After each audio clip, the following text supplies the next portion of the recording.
think, return to that at another point. Secretary, I just, and I appreciate you don't wear ties and suit jackets to Senate estimates, and I think the Deputy Chair has canvassed that earlier. But I just want to reference an issue that I raised with the Public Service Commissioner at last estimates around the impartiality of the public service, particularly in light of the voice referendum and needing to be inclusive, respectful, no matter what side of that debate you sit on. Are you confident that you have abided by the public service standards with that impartiality? Yes. Is it correct that you wore a Black Power T-shirt whilst making a formal address to departmental staff recently? I don't even know what a Black Power T-shirt is, no. No? No, I wore a T-shirt which had an Aboriginal emblem on it, but it made no reference to the referendum or the voice. So the emblem, would that be the Aboriginal flag? Yes, the Aboriginal flag was depicted on that. And yes. there was no words around that? Correct. Not on the front or the back? Correct. No, okay. Happy to take any other questions about T-shirts you might have. Well, we all owned our own Che Guevara back in the 80s, right? We all went to probably very similar universities. I didn't. But no, I'm sure you didn't. Senator. Yeah. Just to be clear, Mr. Betts, so the shirt didn't. It just had the flag. It didn't have a fist or any other. It had a fist, which is a symbol of solidarity. Yeah, right. Not of Which that's commonly associated with the Black Power movement. Right? So the Black Power movement, as I understand it, was a radical movement among African Americans in the late 1960s, which is no longer a relevant consideration and certainly not a piece of terminology that I'm familiar with in contemporary Australia. So to the extent it sounds like you're pretty familiar with it, but more familiar than I. Well, I have studied recent history, which is something I'd recommend. But to the extent that that symbolised anything, it symbolised solidarity with the Aboriginal community in Australia and with Aboriginal and Torres Strait Islander staff members within my own department. Well, but to suggest that referred to, in any way to the voice or any other specific neither policy. are we saying that. That hasn't been put here at all, Mr. Betts. You seem very defensive about this. I mean, the issue here is, Mr. Betts, we weren't obviously at this meeting, but this information's come through to us. Some people in your department are deeply uncomfortable with this presentation. So the issue here is your leadership and the ability to make sure that you keep a team together, some of whom may have very different political opinions. And I'm also a little bit more suspicious because that was a little misleading, I felt, that answer to Senator McKenzie. You say it was just an Aboriginal flag. Well, now we know it wasn't just an Aboriginal flag. It's a political logo used in politics. And obviously some people in your department are deeply uncomfortable about your presentation. If I go into any major corporate office in Australia, the Aboriginal flag is hanging there. It wasn't just the flag. That's the issue, Mr. Betts. Well, you tried to make it out it was, and that was not correct. So what am I being accused of? What I'm being accused what the situation here, Mr. Betts, is obviously there's people in your department who aren't supporting your leadership, right? And there's stuff coming back to us. You're meant to present as a Secretary of the Commonwealth Government, meant to be a non-partisan leader of the public service. And this sort of behaviour, I don't think, is exemplary to those standards of the Australian public service. So are you suggesting that I've contravened the Code of Conduct, in which case I would strongly recommend that you make appropriate representations to the Australian Well, I'm Public not Service sure what Commission. happened here, Mr. Betts, and I'm not sure we have a full answer from you either.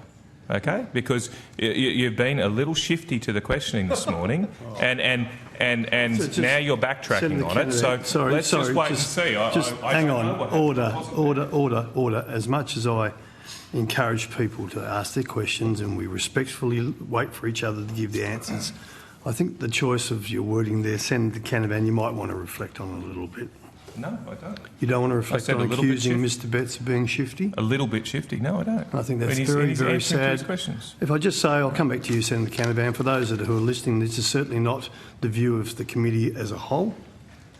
We are on public display here, and I'm hoping we could try and get through today being respectful for each other. All right, Senator Canavan, you're not going to withdraw. I've asked you to withdraw. I haven't, but I'm going to ask you to withdraw the statement for that you use, or the wording accusing Mr Betts of being, first, a little bit shifty in your words? Well, just on the Please, point, I'd I'll like just you to make a point of reflect. order. I'll just make a point of order on this. It was a reference to the answer being a little bit shifty, Senator Sterle, Chair. It wasn't a question of a character or anything. I think that's completely appropriate discussion point about answers in this forum. What we'll do, Senator Campbell, we can go through Hansard to see what Okay, it was. yeah, I'm happy for you to I have a just look would rather get on because I don't want to descend into chaos, at least before morning smoko. So, Senator Canavan, you have the call. Oh, no, Thank you. Just continuing on from that, Mr Betts, when you did answer the question to me, you said it simply had an Aboriginal symbol. I questioned, was that the Aboriginal flag? You didn't. You said yes. You didn't offer. Were there any other symbols on your T-shirt other than the Aboriginal flag? Yes. So there's a clenched fist symbol, and within that is the Aboriginal flag depicted. Okay. Clenched fist symbol, as I've attempted to explain, is not uniquely property of the Black Power movement from the late 1960s in the US. I can't believe I didn't prep for this over the weekend. I apologise. It has a variety of different meanings. In this case, it symbolises my signal of solidarity to Aboriginal staff within my department and more broadly in community. That is not about any particular position on the Voice or the referendum. If you feel that it is, you should, as I've said, report it as a breach of the Code of Conduct and it'll be investigated accordingly. And in terms of the opinions of staff in my department, they're entirely entitled to their own political opinions.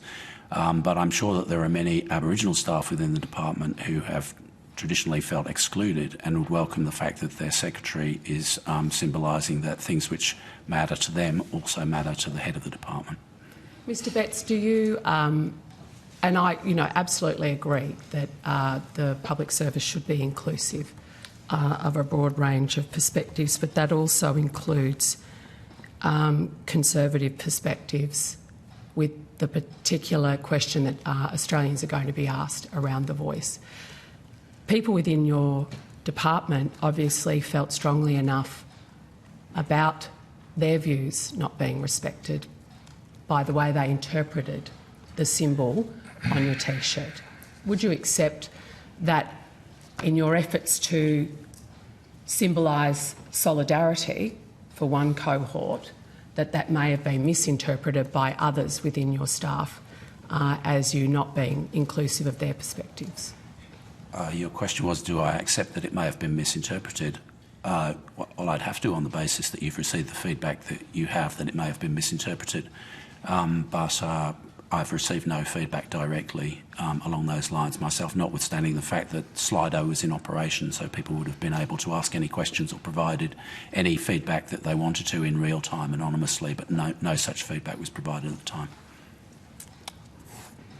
Do you concede then that one of the hallmarks of our APS is political neutrality, but that was a political statement that you made through those wearing that T-shirt? It was not a party political statement, and I would say, having worked 34 years in the public service in 4 different jurisdictions, 2/3 of that time for governments on the Conservative side of politics, including being appointed secretary by and head of the public service in New South Wales by the Conservative side of politics, that there are many people outside of the Australian Labor Party, for instance, or the Greens, who also are passionate advocates for justice for Aboriginal people. So I don't believe that it's a party political point. I didn't ask if it was that. a party political point at all. I said, was it a political point? Well, I think the understanding of political impartiality within the public service relates principally to party political impartiality, given that the role of the public service is inevitably at a point of interface with the political environment.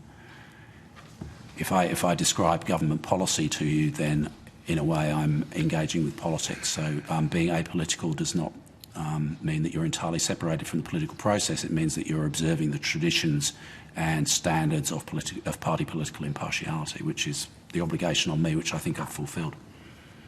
And you referenced you have served both the Kennett government and the New South Wales. Yes, I served under Premier Kennett in Victoria for 2 years, Premier O'Farrell, who appointed me to be CEO of Infrastructure New South Wales, Premier Baird, Premier Berejiklian, who appointed me to be Secretary of the Department of Planning, Industry and Environment, and about half an hour for Premier Perrottet. Yeah, so, I mean, I'm not... I know that you're very au fait with the need to be party political neutral, but it is around politics more generally, and it was that you have described yourself previously as a proud communist with an anarchist. I actually haven't. Streak. I actually haven't, and this was covered off last time, and I don't know whether I'm appalled or not, but I will say it again. I am not, and have never been, a member of the Communist Party, Senator. No, I appreciate... See, I think this is where we're getting caught up, Mr Betts. Well, you said that I described myself as a communist. I appreciate you're not a communist. political party. You understand political parties. I'm talking about politics and philosophy more generally. And, you know, we all love the clash and the jam. Like, I was on that train. But when you are now leading a department where you are displaying political statements, and you yourself accept their political statements. I'm wearing a rainbow lanyard today. Do you object to that? Not at all. You can wear whatever you like, Mr Betts, but my question to you... My question to you is to accept the fact that you are making political statements and that your staff, it doesn't have to be party political, we're talking about a political statement that makes some staff feel uncomfortable and your department not politically neutral. So, Senator, let me draw that analogy with wearing a rainbow lanyard. Now, everybody knows that that's a symbol of solidarity with the LGBTIQA+ community in this country, and there may be people who hold conservative religious or other views who object to my expressing solidarity with that community. I'm not disrespecting their religious faith by doing it, but I am attempting to signal inclusivity and solidarity within my department to a broad span of the Australian community. If I were being disrespectful to people of religious faith, that would be a different matter. But I'm not. Nor am I being disrespectful to the Conservative side of politics by indicating my support for justice for Aboriginal Australians. Great answer. The problem here, look, I'll leave it here, but the problem here, Mr Betts, is when you were first asked, you mentioned it was just a flag. Then when I had a question about the fist and you were the fist, I mean... a clenched fist is a common logo of communist, as you mentioned, also the Black Power movement in the 1960s. I think this is very different from a rainbow flag. I'm happy to leave it there, but I'm just a little disappointed you just didn't volunteer the information. To me, the fact you didn't volunteer the information indicated you actually wanted to hide it. You didn't you thought it might be controversial. Senator, the whole of my speech is on the department's website. It is not something which is susceptible to being hidden. I apologise if I didn't provide all of the information in a single coherent, ordered sentence, but I don't think it would be fair to say that I've misled the committee in any way. And as I've said, if you have any residual concerns about my conduct wearing a T-shirt, then please feel free to report it to the Australian Public Service Commissioner, who I'm sure will be glad to consider it. Can we move to another subject, or are we got any further questions in corporate matters? Yep, I've got some. Oh,